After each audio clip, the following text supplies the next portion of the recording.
ካላገኘው ችግር የለም ያንተን ጥያቄ ሳይሆን የነን ጥያቄ ቀድመ መለስ ቆይ ትጠይቃለህ እንትን አለን አይደለ ርዕስ አለን አይደለ ከዛ በኋላ ደግሞ አንተ ጥያቄ ትጠይቃለህ ፕሊዝ ስማ እባክህ ለማንኛውም እቺን ጥያቄ ቀላል ናት ስማ ወይም ደግሞ ይሄ ቁርአን ክፍል አይሰራም ተሳስቷል የምትሉም ከሆነ እንሰማችኋለን ችግር የለም በዛ መመለስ ትችላላችሁ አይ ትክክል ነው ይሰራል የምትሉ ከሆነ ይሄንን ጥያቄ ነው ያልጠየቅም እኔ የራሴን ጥያቄ ይዤ ነው መጣሁት እሺ በቃ ከዛ ከጠየቁ በኋላ ትጠይቀኛለህ በቃ መጨረሻ ትጠይቃለህ ማይክ ያዝና ሌሎች ይመልሱ በቃ እሺ ማይክ ያዝ ቴንክ ዩ ካልተጠየቅ ምን እናደርጋለን እሺ ፎይ ከመጣ ቀጥል ቀጥል ረጅም ሰዓት አወራው እኔ አቃተኝ 2 ሰዓት አለኝ ሳወራው እኮ አንሳር ኩለዘ ዲኒ ቀጣይ ማን ነው የሚገባው እሺ ደህና እንዴት ነህ ሰላም ነው እግዚአብሔር ይመስገን እንዴት ናችሁ ደህና ናችሁ ደህና ነን እግዚአብሔር ይመስገን ሰምተዋል አይደል ጥያቄያችንን እሺ ድገምልኝ እስካውቁት መልሳለሁ መልካም እሺ በላይ የክፈችለት ያየው ቢሆን ይሻላል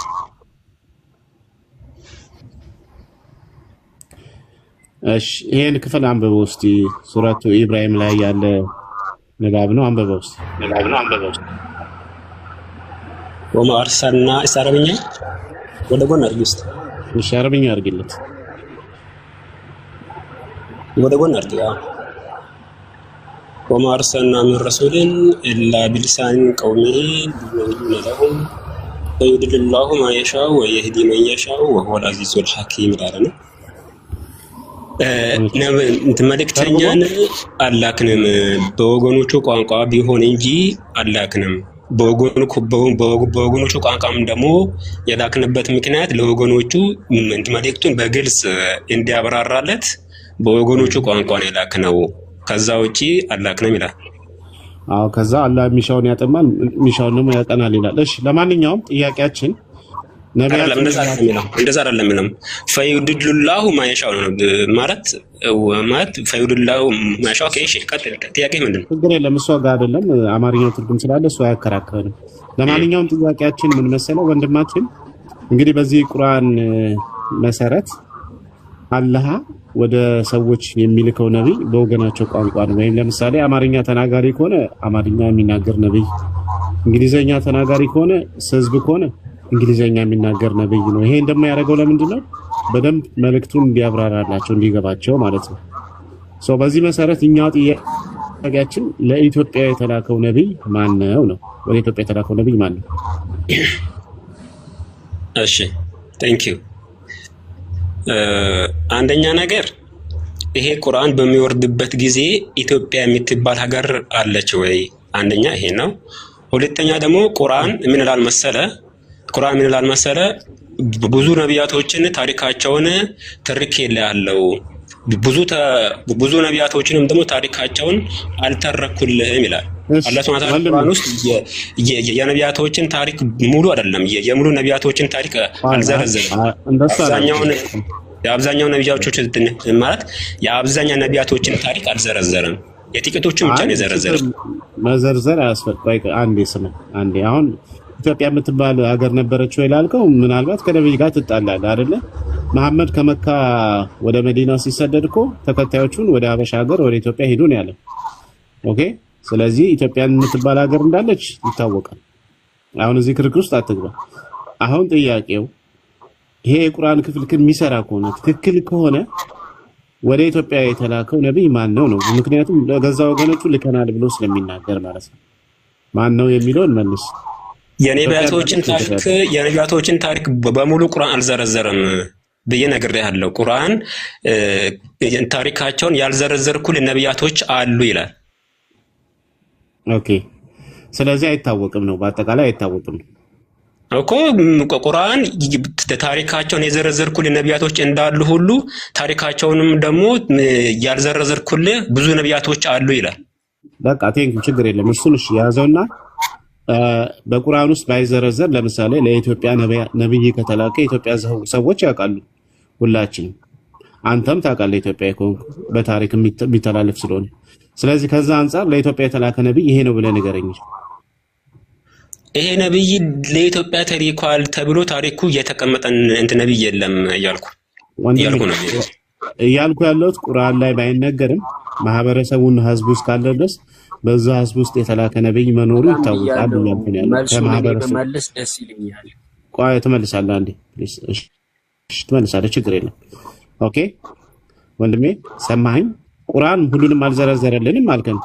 እሺ ልስማማልህ አልኩ። ከማህበረሰቦቹ አንፃር ከነሱ አንፃር የተነገረ ነገር ካለ ንገረኝ እያልኩ ነው ያለው። ከማህበረሰቡ አንፃር አንድ ሰው ተነስቶ ይሄኛው ነብይ ወደ ኢትዮጵያ የተላከው ብሎ ቢናገር ያንን ነገር እሱ የሚያወራው ነገር ቁርአን ውስጥ ከሌለ እንዴት እውነተኛ ነው እንዴት እናገራለሁ? ቁርአን ውስጥ ያ ነገር አልተነገረም፣ አልተጠቀሰም። ይሄ ነብይ ወደ ኢትዮጵያ የተላከው ተብሎ የተቀመጠ ነገር በሌለበት አንድ ሰው ተነስቶ ይሄ ነብይ ወደ ኢትዮጵያ የተላከው ብሎ ቢናገር እንደ እውነተኛ ነገር እንዴት እቀበለዋለሁ? እሺ ኦኬ። ስለዚህ አሁን የቁርአን ክፍል አይታወቅም አይተረጎምም እያልክ ነው። ምክንያቱም ከእስራኤል ውጭ እና ከአረቦች ውጭ የተላከ ነብይ ያለ በቁርአን መሰረት ታውቃለህ። ቁርአኑ የሚገልጸው ለእስራኤልና ለአረብ ብቻ የተላከ ነብይ እንዳለ ነው የሚገልጸው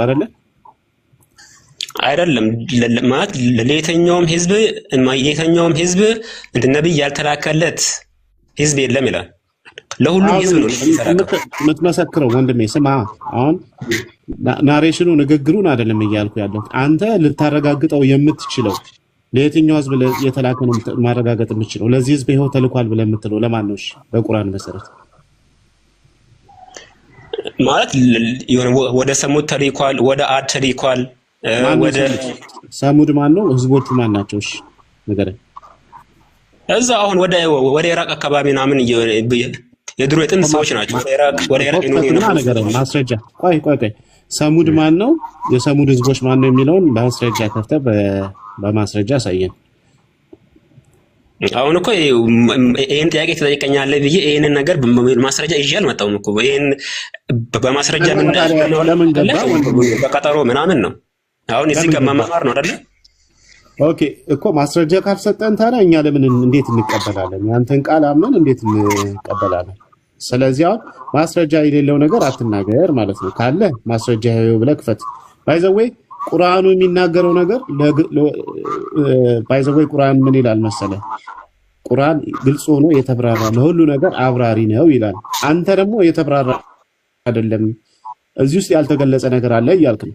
አንደኛ እኔ አይደለም ያልኩት ቁርአን ራሱ ነው የሚለው እንጂ እኔ አይደለም። ቁርአን ራሱ በሱረቱ ኒሳ ላይ ምዕራፍ 170 ምናምን 78 ወይ 74 75 አካባቢ ታሪኮቻቸውን ያልዘረዘርኩልህ ብዙ ነቢያቶች አሉ ይላል። ብዙ ነቢያቶች አሉ ይላል። ታሪካቸው ስለዚህ ቁርአን ውስጥ በሱ ይጋጫል ማለት ነው። እሺ በጣም ጥሩ። ቁርአን ውስጥ በሱ ይጋጫል ማለት ነው። በዚህ ቁርአን ውስጥ ያልተዘረዘረ ነገር ምንም የለም፣ ሁሉ ነገር ተዘርዝሯል ብሎ ይናገራል። እንዴት አደርጓለሁ ታዲያ? ቁርአን የአላህ ቃል ውስጥ በሱ ይጋጫል ማለት ነው። ያልተዘረዘረ ያለን ያወቀ ለምንድን ነው ሁሉ ነገር በዚህ ቁርአን ውስጥ ተዘርዝሯል ያልተዘረዘረ የለም ብሎ ለምን ተናገረ ታዲያ? ለኛ የሚጠቅመንን ነገር ነው። ለሰው ልጅ የሚጠቅመውን ነገር ሁሉ ነገር ተዘርዝሮ ነው ያለው። ማስረጃ እንደዛ የሚል ማስረጃ አምጣ። ሁሉ ነገር ነው እንጂ ለኛ ለሙስሊሞች የሚጠቅም ብቻ ነው የሚል አልተጻፈም። ለሁሉ ነገር አብራሪ የሆነውን ቁርአን ላክንለት ነው የሚለው። ሁሉን ነገር የሚያብራራ ነው የሚለው። ስለዚህ እዛ ጋር ኤክሰፕሽናል ነው። እዛ ጋር እያንዳንዱ ነገር አንዴ አረ እኔም ላውራ እንጂ እኮ ሰጣለሁ። እቺ ልጨርስና ልሰጥህ። እሺ ጠቃሚ ነገር ነው ላልከው ቁርአን ውስጥ ያለን ክፍል እንኳን አያብራራም እያልክ ነው። ስለዚህ ቁርአን ላይ ሱረቱ ኢብራሂም ላይ የተጻፈውን ነገር ቁርአን አያብራራም፣ እሱ ጠቃሚ አይደለም እያልክ ነው። ቀጥል። ምኑ ነው ጠቃሚ አይደለም ያልከኝ? ሱረቱ ኢብራሂም ላይ በወገኖቻቸው ቋንቋ ምንድነው ነብይ አላክንም በወገኖቻቸው ቋንቋ ያብራራላቸው እንጂ የሚለው ነገር ተቀምጧል። ቁርአን ይሄን አያብራራም፣ ይሄ ክፍል ጠቃሚ አይደለም እያልክ ነው። ጠቃሚ የሆነ ነገር ብቻ ነው የሚያብራራው ቁርአን ካልክ ይሄ ቁርአን ክፍል ጠቃሚ አይደለም እያልክ ነው። እሺ አንድ አዳምጠኝ። ቆይ አንዴ ምን አለ መሰለህ፣ አሁን ሱረቱል ያሲን ላይ ማለት ነው ሱረቱል ያሲን ላይ ሶስት ነቢያቶች አሉ። ሶስት ነቢያቶችን ጠቅሶ ወደ ወገኖቻቸው ትቆያላችሁ ወይስ አንዴ ቆይ አልሐምዱሊላህ ቆይ አንዴ ሱረቱ ያሲን ላይ የሆኑ የሶስት ነቢያቶችን ታሪክ ይናገራል ቁርአን። ግን ስማቸውንና ወዴት አካባቢ እንደተላኩ አይናገርም። ግን እነዛ ያሲን እኔ ልስጥ በቃ ነው። እንዴት ነው እሱ እንትና ምን ይሻላል? ለሰውዬ ጨርስና እናንተ ትቀጥላላችሁ። እቺ እንደጨርስላችሁ ነው ማለት ነው። ቆይ አንዴ ሱረቱል ያሲን ላይ የሶስት ነቢያቶችን ታሪክ አንዴ ዑመር ቆይ የሶስት ነቢያቶችን ታሪክ እዛ ጋር ይናገርና ወዴት እንደተላኩና ስማቸው ማን እንደሆኑ አይናገሩም። ተፍሲር ላይ የተወሰኑ ነገሮች እንትናቸው ቢባልም ማለት ነው። ግን ቁርአን ላይ በግልጽ እንትን አላለም። ምክንያቱም እነዛ ነቢያቶች እነማን እንደሆኑ ስማቸው አይጠቅመንም። ወዴት እንደተላኩ ማወቁም አይጠቅመንም። የሚጠቅመን ምንድነው? ታሪካቸው ነው። ከህዝቦቻቸው ጋር የነበራቸውን ግንኙነት ወይም ደግሞ መስተጋብር ምን እንደሆነ ይተረክልናል። እዛ ላይ ጥቅም ስላለ ጥቅም እዛ ላይ ዋና መልእክቱን ብቻ ነው እንደሚለን ማለት ነው። ስለዚህ ተፍሲሮችና እንትኖች ላይ ያሉት ኢሬሌቫንት ጥቅም አልባ ናቸው እያልከን ነው። ተፍሲር ላይ ያለ ቁርአን ላይ የለም ስለማይጠቅሙን ባይዘይ ከቁርአን ጋር ተጋጭተሃል። ሱረቱ ዩኑስ 61ኛውን አንዴ ክፈችልኝ። 10:61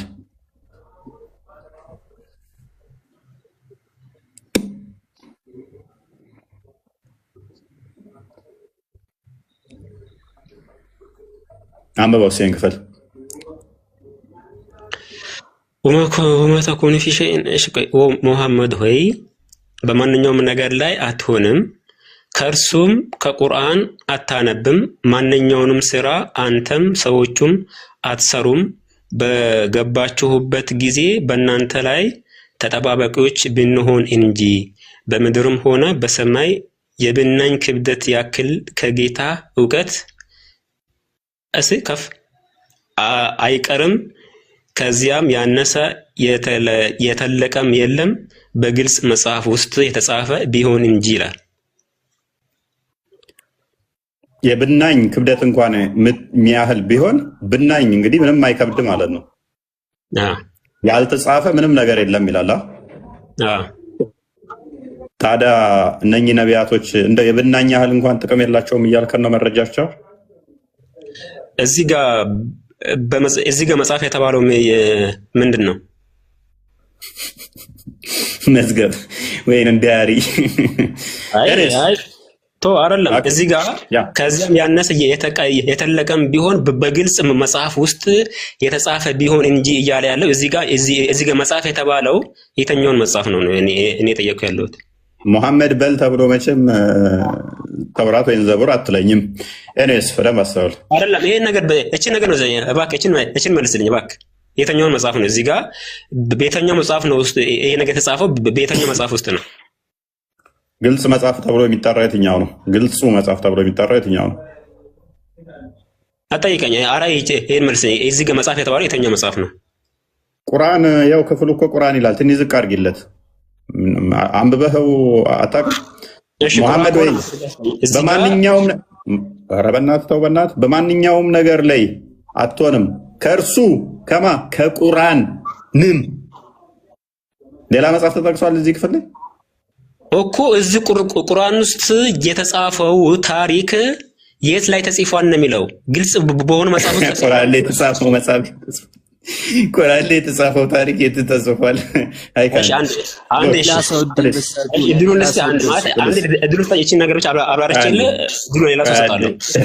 ባባ ወይም ቶሎ አብራራለት። አየ በቃ እቺን ብቻ ይቅርታ። እዚህ ጋር ሁላችሁም እዚህ ጋር እያለ ያለው ምንድነው? ሙሐመድ ሆይ በማንኛውም ነገር ላይ አትሆንም፣ ከእርሱም ከቁርአን አታነብም ይላል። ከቁርአን ውስጥ አታነብም ምን ቢሆን እንጂ ቀጥሎ ያለው ነገር ያብራራዋል። ማንኛውም ስራ አንተም ሰዎቹም አትሰሩትም፣ በገባችሁበትም ጊዜ በእናንተ ላይ ተጠባባቂዎች ብንሆን እንጂ ይላል። እስቲ ከፍ አድርጊው። እሺ በምድርም ሆነ በሰማይ የብናኝ ክብደት ያክል ከጌታ እውቀት አይርቅም፣ ከዚያም ያነሰ የተለቀም የለም። ከዛስ በግልጹ መጽሐፍ ውስጥ የተጻፈ ቢሆን እንጂ ይላል። እዚህ ጋር ግልጹ መጽሐፍ የተባለው ነገር ምንድነው? ቁርአን ውስጥ የተጻፈው ነገር ይሄ ቁርአን የተጻፈው ነገር ሁሉ በሙሉ ወዴት ተጽፏል? ግልጽ በሆነ መጽሐፍ ተጽፏል እያለ ነው። ያ ግልጹ መጽሐፍ ምንድነው? ለህወል መፍዙ ነው። ተፍሲር ገብታችሁ አምጡ። ፕሊዝ እዛ ላይ ተጽፏል ነው እያለ ቆይ አይካንት ቁርአን እያለው ግልጽ መጽሐፍ ሌላ መጽሐፍ ይፈልጋል እንደገና ማለት ነው። ሎክ በምድርም ሆነ በሰማይ የብናኝ ክብደት ያክል ከጌታ እውቀት አይርቅም፣ ከዛም ያነሰ የተለቀም የለም በግልጹ መጽሐፍ ውስጥ የተጻፈ ቢሆን እንጂ። ይሄ ግልጹ መጽሐፍ ማን ነው? ሱራ 15 አንድና አንዴ ክፈችልኝ። 15 አንድ ተፍሲሩን ለመታየም እዚህ ጋር ግልጹ መጽሐፍ የተባለው ለህወል መፍዙ ነው። አዳምጥ ቆይ። ግልጽና ገላጩ መጽሐፍ ማን ነው?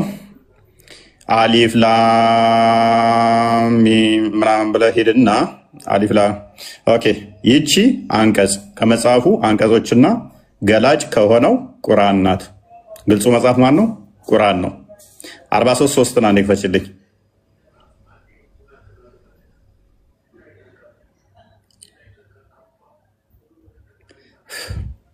ገላጭ በሆነ መጽሐፍ እምላለሁ እኛ ታውቁ ዘንድ አረብኛ ቁርአን አደረግ ነው። ማን ነው? አረብኛ መጽሐፍ ቁርአን ነው። ኤርሜስ ዑመር ቀጥል። ይበቃሉ ሙዋባ። አረ እንዴ ይሄን ሐሳብ አልሰጠም ባነሳው ላይ ይበቃል። ምንም የምታውቀው ነገር የለም እኮ። ግልጹ መጽሐፍ ማን ነው? ማስረጃ ሰጠ ነው። እዛው ላይም ቁርአን ይለዋል። ገላጭና ግልጹ ቁርአን ነው። ቀጥል። ጥያቄ የምትጠይቀኝ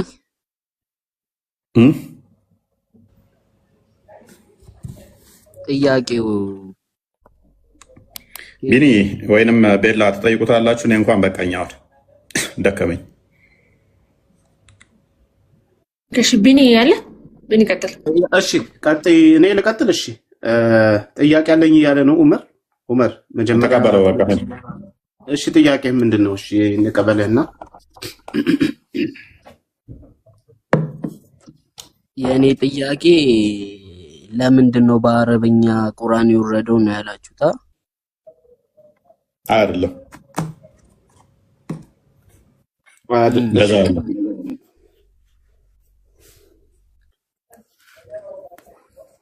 እኮ ጥያቄያችሁን አብራሩልኝ።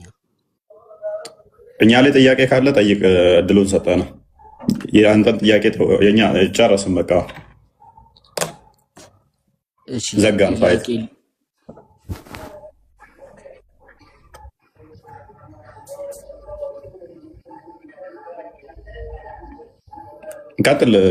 ቀጥል ቢኒ።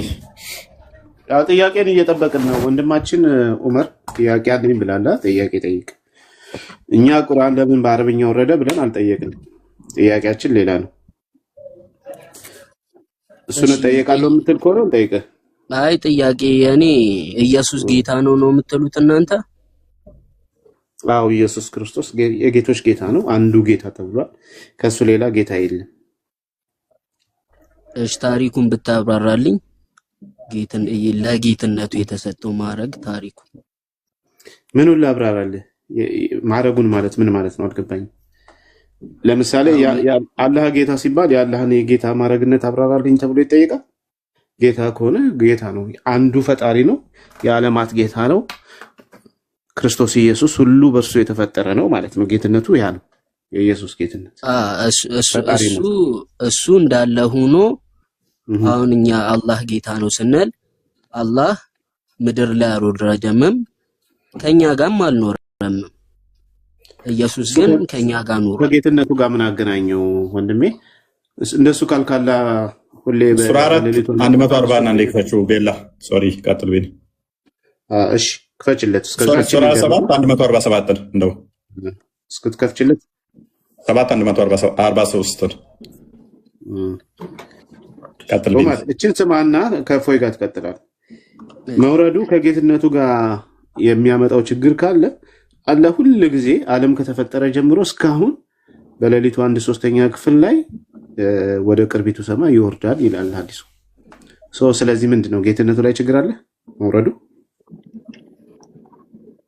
አሁን ይወርዳል የተባለው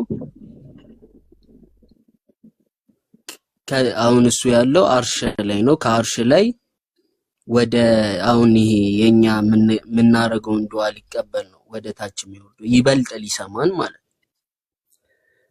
ያሽ ካው ጥያቄ ጠየቁ እሱ ይበልጥ ይሰማን ምናምን እሱም ጥያቄ ስለሚያስነሳ ተውና ወደ ቅርቢቱ ሰማይ ሁሉ ጊዜ መውረዱ አርሹ ላይ የሚቀመጥበት ጊዜ መኖሩ ራሱ እኔ እርግጠኛ አይደለሁም። እሱ ወይ ከአርሽ በላይ መሆኑን ለመናገር እርግጠኛ መሆን የምችል አይመስለኝም። ግን አሁን መውረዱ ምንድነው ችግር ይፈጥራል?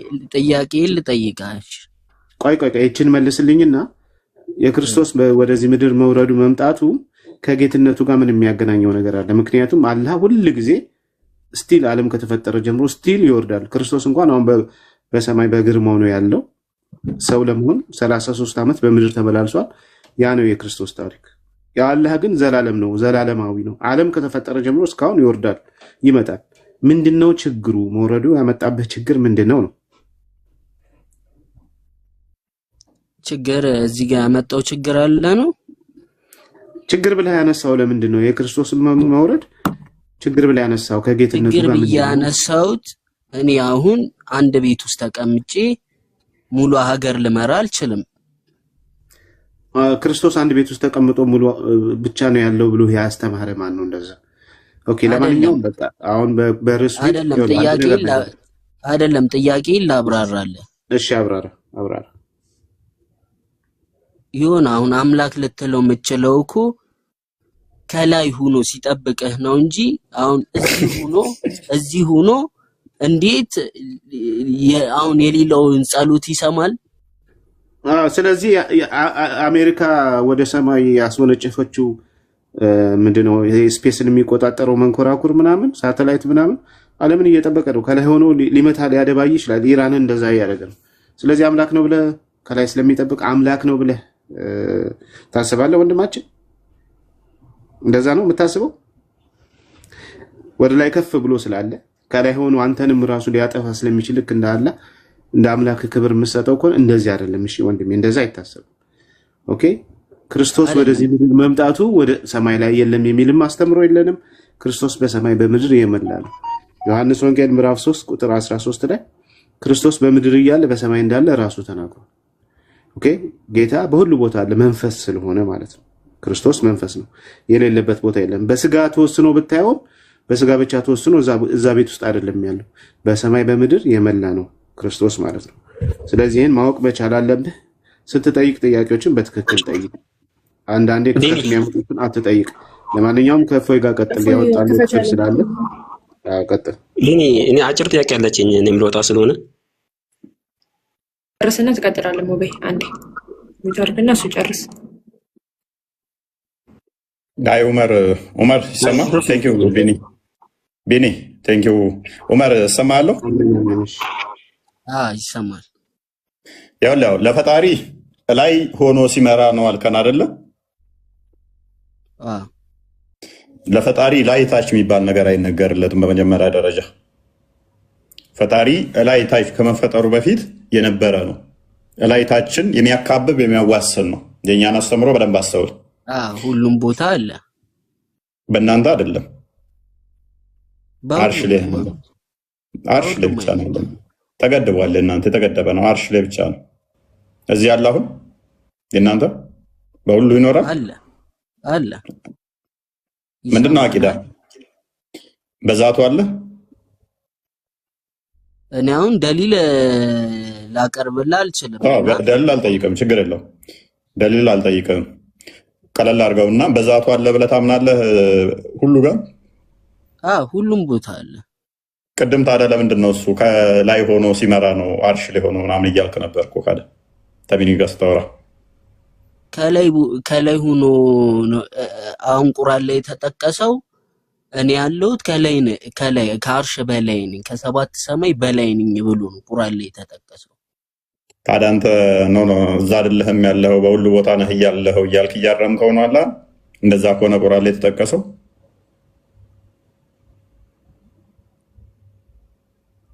አሁን እዚህ ጋር ላብራራላ አልችልም፣ ግን ሌላ ቀን ተዘጋጅቼበት በመጣ ልነግርህ እችላለሁ።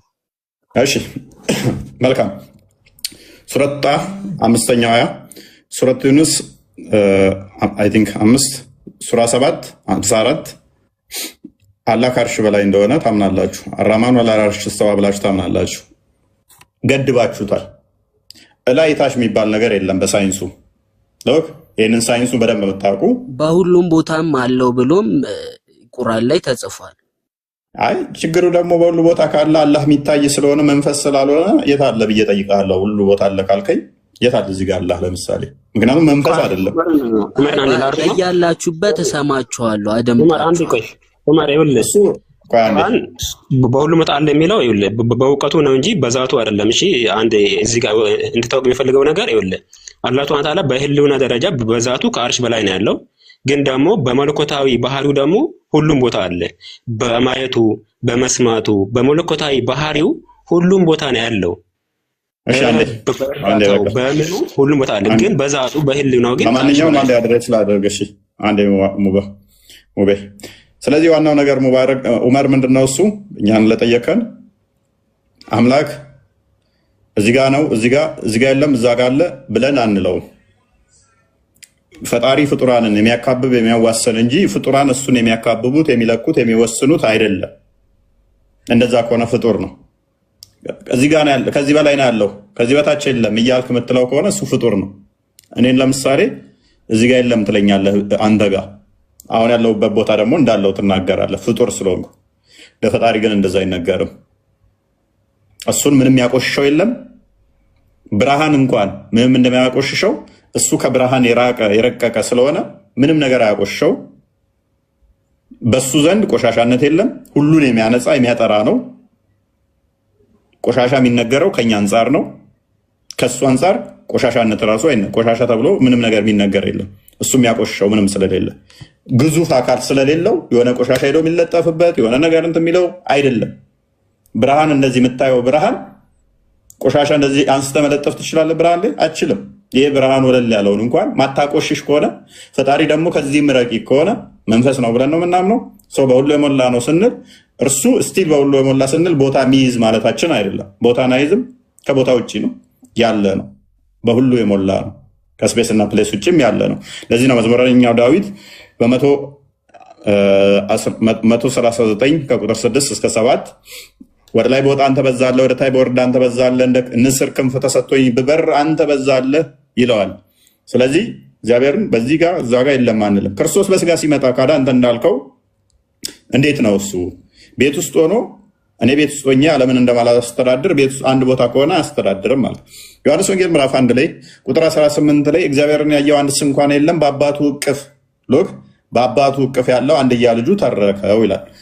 እርሱ በሁሉ የሞላው በሁሉ ያለው የአብ የባህሪ ቃሉ የአብ ክንዱ የአብ እጁ እርሱ በስጋ ተገለጠ። አካላዊ ቃል በስጋ ሲገለጥ ታየ፣ ተዳሰሰ፣ ተነካ። ዮሐንስ ወንጌል ምዕራፍ 1 ቁጥር 10 ላይ እርሱ በዓለም ነበረ ወደ ገዛ ወገኖቹ መጣ ይላል። በዓለም ነበረ ይላል፣ ዓለሙም በእርሱ ሆነ ይላል። ዓለሙን የፈጠረው በዓለም የነበረው ወደ ገዛ ወገኖቹ መጣ፣ ለተቀበሉት የእግዚአብሔር ልጆች የሆኑ ዘንድ ስልጣንን ሰጣቸው ይላል። ስለዚህ የአብ ክንዱ የአብ እጁ በአብ እቅፍ ያለው እርሱ በስጋ ተገለጠ። ርቀቱን ሳይለቅ ተወሰነ። በሁሉ የሞላው እርሱ በጠባብ ደረት በአጭር ቁመት ታየ፣ ተገልጦ ማለት ነው። ማይወሰነው ተወስኖ ታየ፣ ስቲል ርቀቱን ሳይለቅ ማለት ነው። which means በሁሉ እንደሞላ ስቲል ማለት ነው። በቀላሉ ላስረዳ። ቁርአን ያላቃል ነው። ቁርአን ያላቃል ነው አይደለ?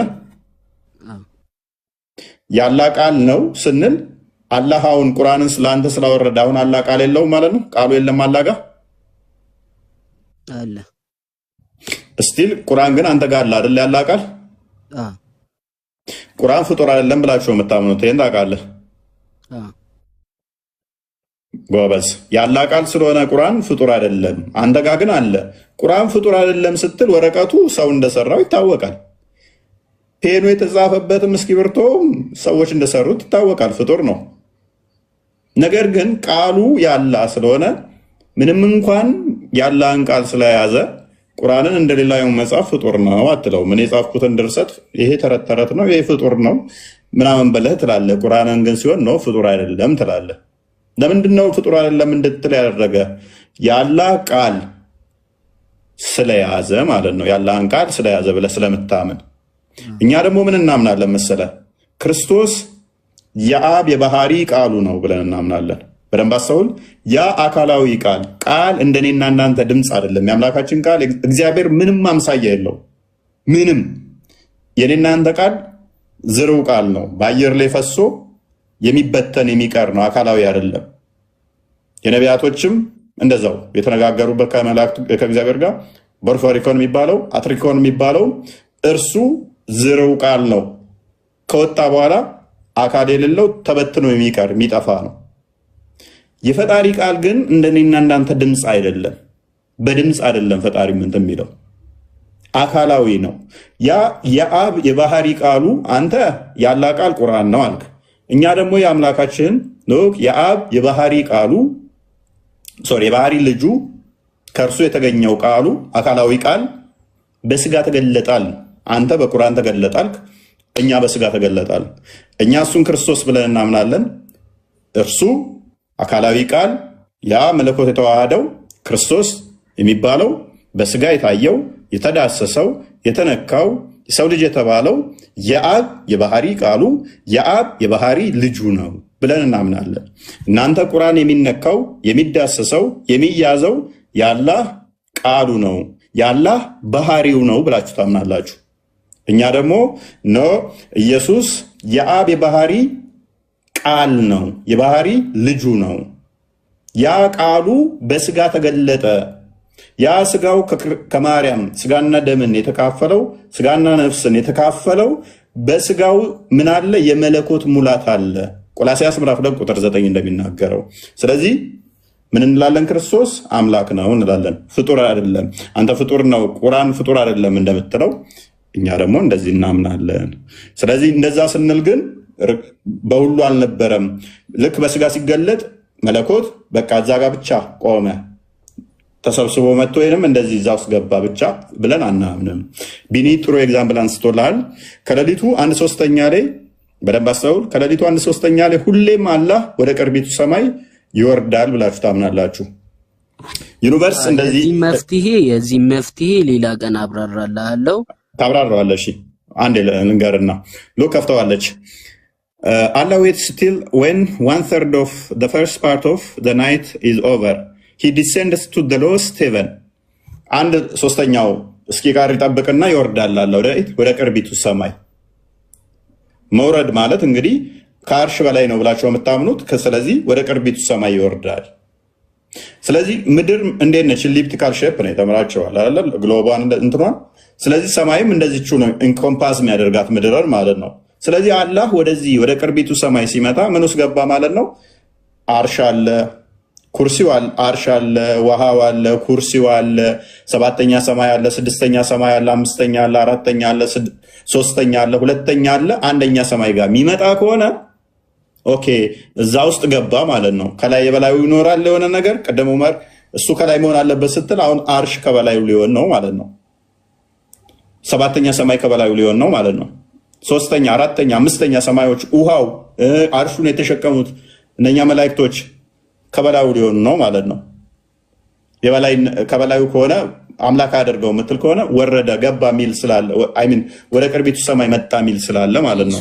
በተጨማሪ ደግሞ ስሜቱ ነው የሱ የአምላክ ስሜቱ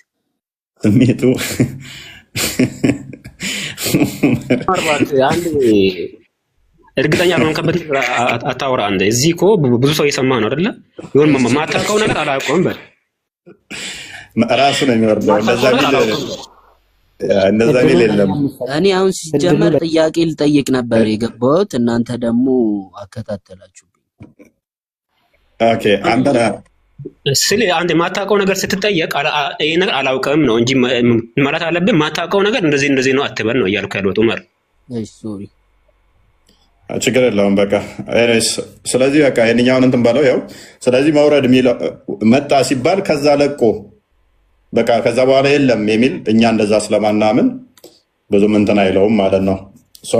ለምሳሌ አንድ እንደዚህ ፀሐይን እንደ እሳት ቁጠራትና ብረት ብታደርግ ብረቱ እንደ እሳት ቢግል ቀይ ቢሆን ብረቱ እሳት ያንን ብረት ብነካው ይፈጅሃል። የሚፈጅ ብረቱ ብቻ አይደለም እሳቱ ስለተዋሃደው ነው፣ ፀሐዩ ስለተዋሃደው ነው አይደለ? ሙቀቱ በብረቱ ላይ ስለተገለጠ ብረቱን ከሙቀቱ አሁን መለያየት አትችልም። ይሄኛው ሙቀት ነው ይሄኛው ብረት ነው አትልም። ብረቱ ቀይ ፍም ስለመሰለ ምን አድርጎታል? ሙቀቱ ፀሐዩ ብረቱን ምን አድርጎታል? ፍም አስመስሎታል። አከፍለውም አነጥለውም። ስለዚህ እኛ ምን እናምናለን መሰለ? ቃል ስጋን ሲዋሃድ ስጋ ይሄኛው ቃል እያን እንደዚህ አንነጣጥለው የመለኮት ሙላት በሰውነት ተገልጦ ይኖራል ስለሚል ማለት ነው። ብረቱ ሊነካ ሊዳሰስ ያንን እሳት ልነካው ሙቀቱን ልነካው ልዳሰሰው የቻልከው ምን ስለሆነ ነው? ብረቱ ስለጋለ ነው አይደለ?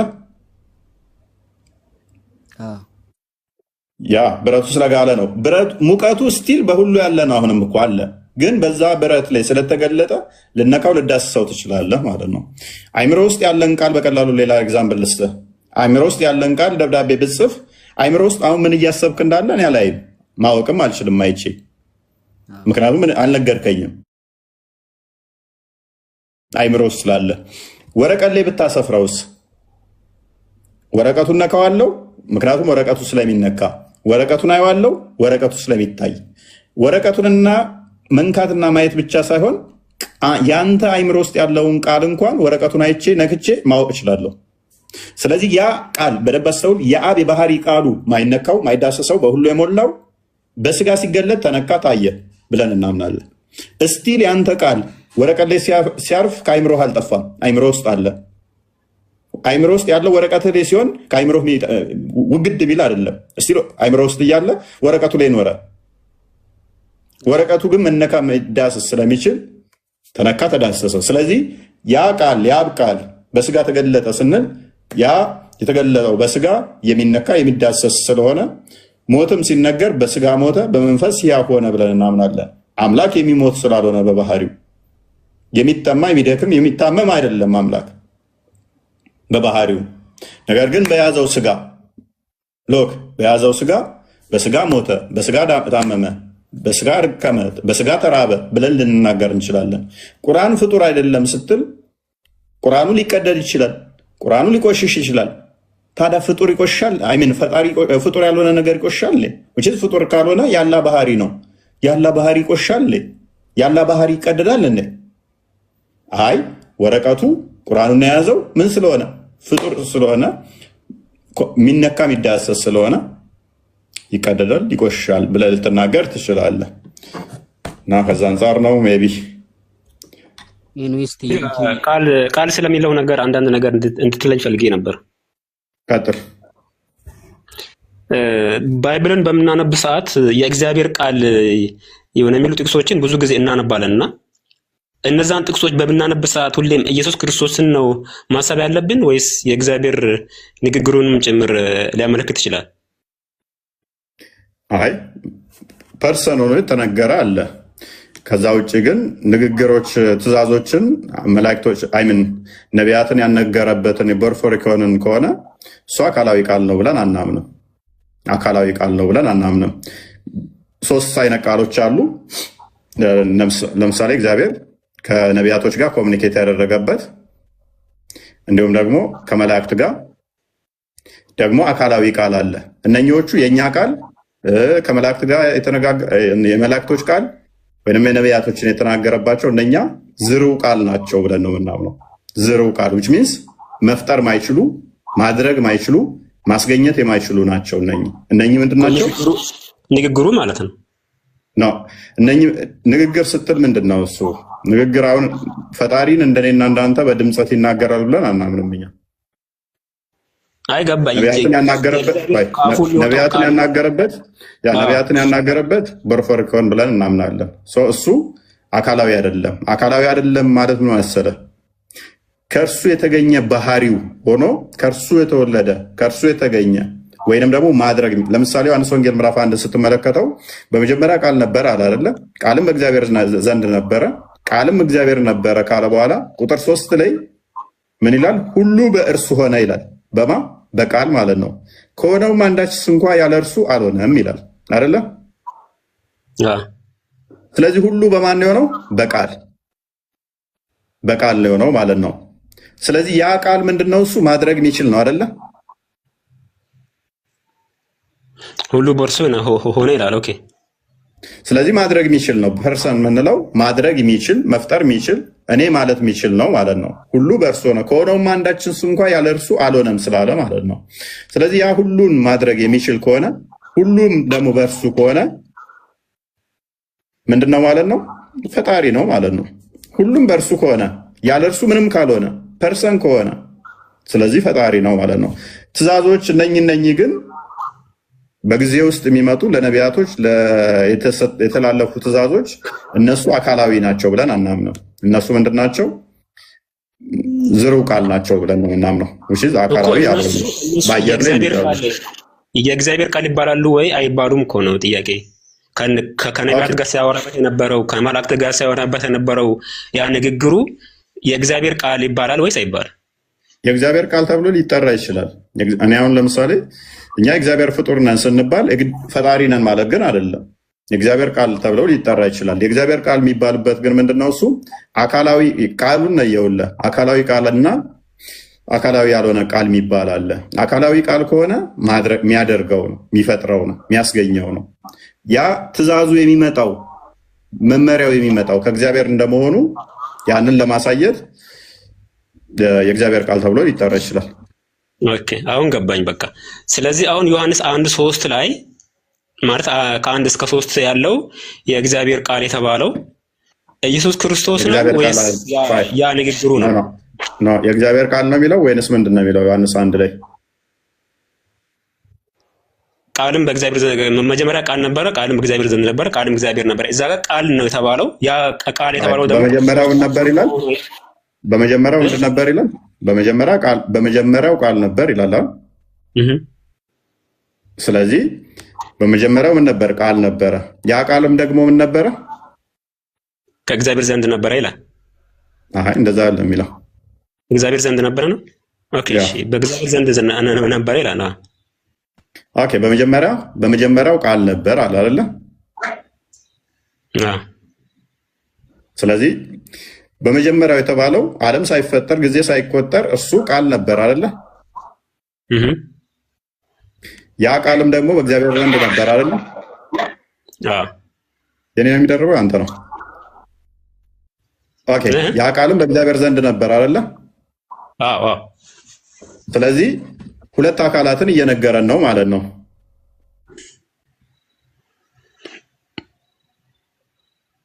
እግዚአብሔር አለ፣ ቃል አለ። ያ ቃል ደግሞ ምን ነበረ? እግዚአብሔር ነበር አይደለ? ያ ቃል ራሱ እግዚአብሔር ነው። በእግዚአብሔር ዘንድ የነበረው ያ ቃል እግዚአብሔር ነው አይደለ? እግዚአብሔር ተብሏል። አዎ እግዚአብሔር ነው ይለዋል። ስለዚህ እግዚአብሔር ከሆነ ያ ቃል በእግዚአብሔር ዘንድ የነበረው ሁለተኛ ቃል ራሱ እግዚአብሔር የሚባለው ፈጣሪ ነው ማለት ነው። በክፍሉ መሰረት አለ። ኦኬ ይሄ በመጀመሪያ በእግዚአብሔር ዘንድ ነበረ። ቁጥር 3 ላይ ከዛ በኋላ ምን አለው? ሁሉ በእርሱ ሆነ አለው አይደለ? ምክንያቱም ስለ ቃል ነው እያወራን ያለ ነው። ሁሉ በእርሱ ሆነ ከሆነውም አንዳችስ እንኳ ያለ እርሱ አልሆነም አለ። ስለዚህ ሁሉን ያደረገ ሁሉን ያስገኘ ሁሉን የፈጠረ ማን ነው? ቃል ነው አይደለ? በቃል ነው ይላል። በቃል ሳይሆን ሁሉን ያደረገ ሁሉን የፈጠረው ቃል ነው። በእርሱ ነው የሆነው ይላል። ስለዚህ አካላዊ ነው፣ መፍጠር የሚችል ማስገኘት የሚችል ነው ምንለ ከዚህ አንጻር ነው። እኔ እኮ እሱን አልኩ። እኔ ጥያቄ እኮ እሱ አይደለም እኮ እዚህ ቃል የተባለው ኢየሱስ ክርስቶስ ነው ወይስ የእግዚአብሔር ከነቢያት ጋር ሲነጋገርበት የነበረው ቃል ነው? ይሄንኛውማ መጣንልህ እኮ ከዛ ይሄ ቃል የተባለው ቁጥር 10 ላይ ስትሄድ በዓለም እንደነበረ ይነግረናል። ከዛ ቁጥር 14 ላይ እዚሁ መልሾ ሰዓትም ስለሄደ ቃልም ስጋ ሆነ አለን። እዚሁ ክፍል ላይ ቁጥር 14 ላይ አውዱን ተከትለ ስታነበው ይሄ ቃል በስጋ ተገለጠ። ይሄ ቃል በመጀመሪያ የነበረው ሁሉን የፈጠረው ሁሉን ያስገኘው ሁሉን ካለመኖር ወደ መኖር ያመጣው ቃል ምን ሆነ? ስጋ ሆነ። ጸጋና እውነትን ይቅርታ፣ አንዴ ወደ ቁጥር 3 መልሽ።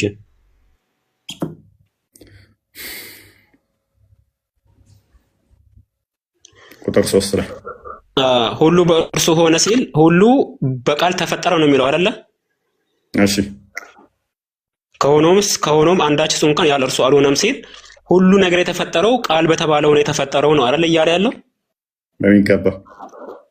እሺ፣ እንደዛ ከሆነ መዝሙር 33 ከ6 እስከ 9 ድረስ ያለው ቦታ ላይ ደግሞ ሁሉን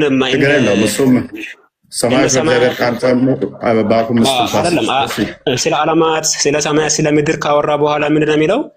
እርሱ ተናግሯልና ሆኑም ይላል። ሆኑም ሲል ተፈጠሩ ለማለት ነውና እርሱ ተናግሯል፣ በእርሱ ንግግር ነው የተፈጠሩት ይላል። እሺ፣ ክፈችለት። 33 ከቁጥር 6 እስከ 9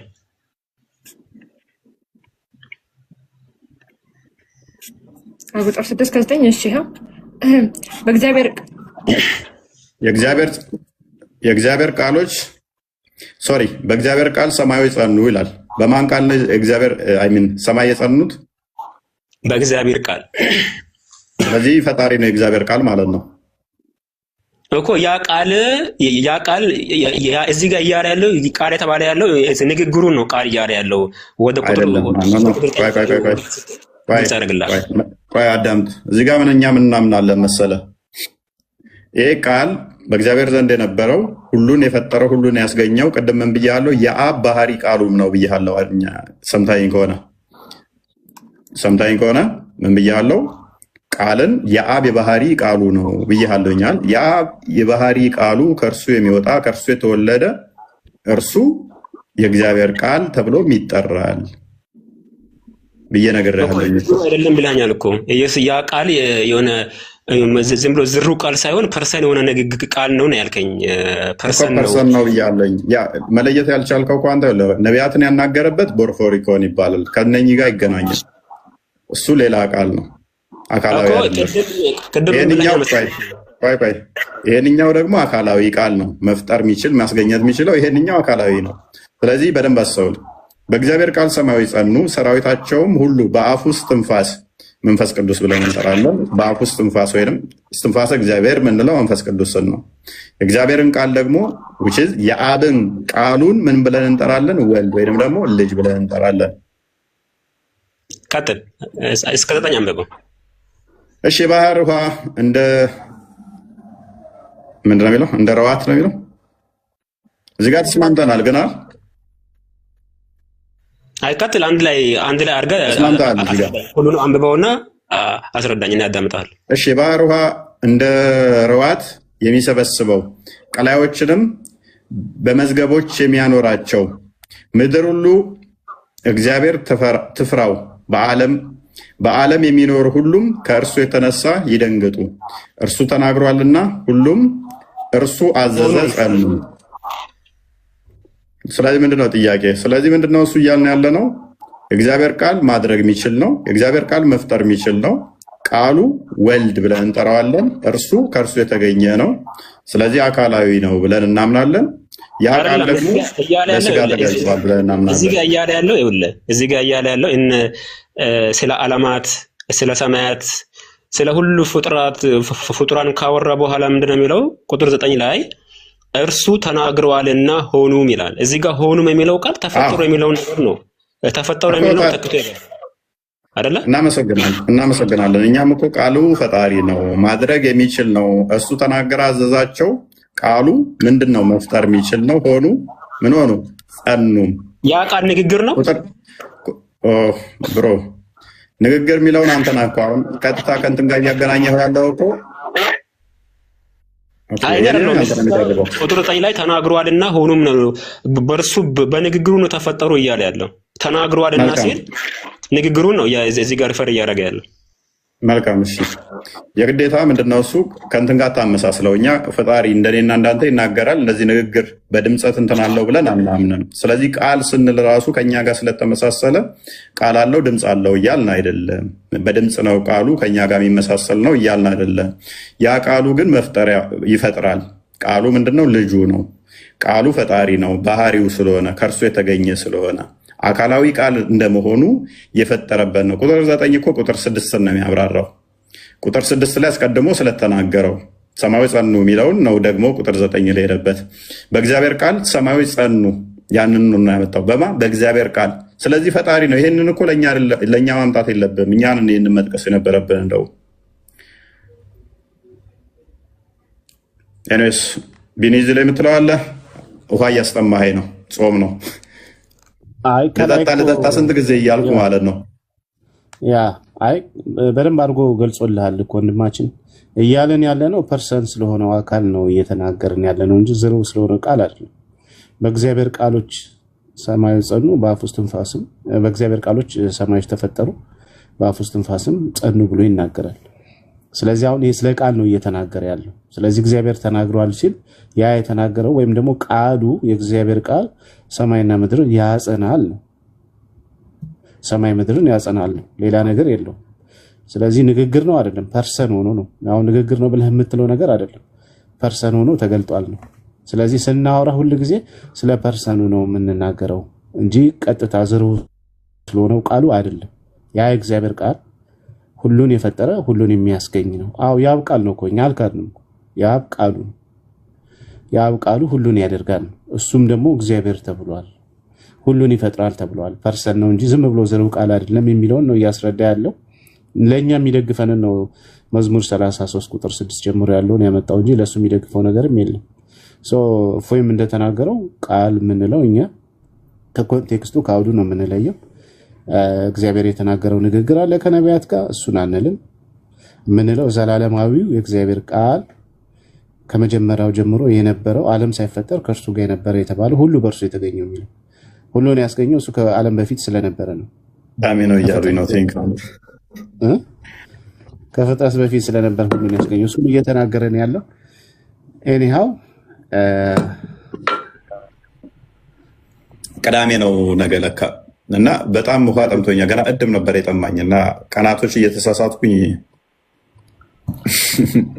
አሁን ኮሜንት ላይ ሳይ ነው ነገር ፋይ አንድ ተሰጥኛላችሁ አንድ ጥያቄ ጠይቄ መውጣት ፈልጋለሁ አረ 7 ሰዓት ሊሆንብን ይብቃ ነገ እሺ አንድ ጥያቄ ብቻ ልጠይቅ ቀጥልሽ ሜቢ ቢኒ ትግስቱ ካለ ነገ እንደከሙኛል ቀጥል እሺ አሳጥራለሁ ብዙም ጊዜ አፈጅም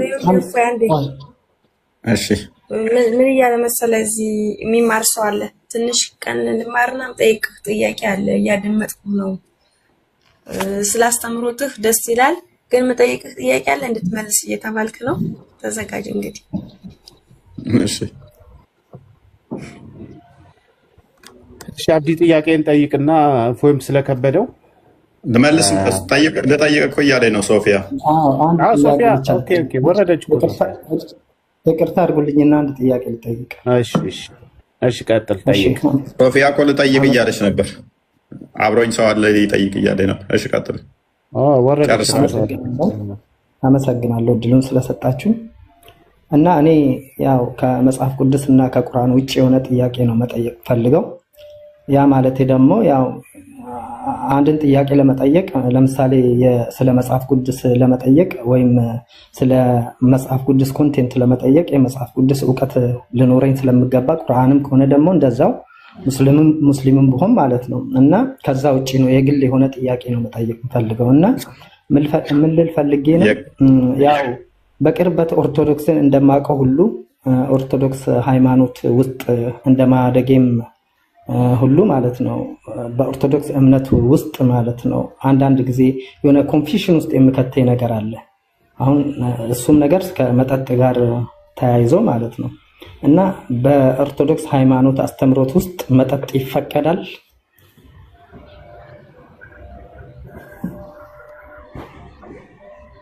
ቢኒ ተርበላል እሺ ሊድበት እየጠበቅኩ ነበር ኦኬ መጠጥ በቤተ ክርስቲያን አስተምሮ ወይም በኦርቶዶክስ ሳይሆን በመጽሐፍ ቅዱስ ኦርቶዶክስ ያው ከመጽሐፍ ቅዱስ የወጣ ንግግር ስለሌላት ያው ወደ ኦርቶዶክስ ማምጣት ትክክል አይደል። መጽሐፍ ቅዱስ ላይ መጠጥን አይከለክልም ማለት አትስከር የሚል ነው እንጂ አትጠጣ የሚል የለም።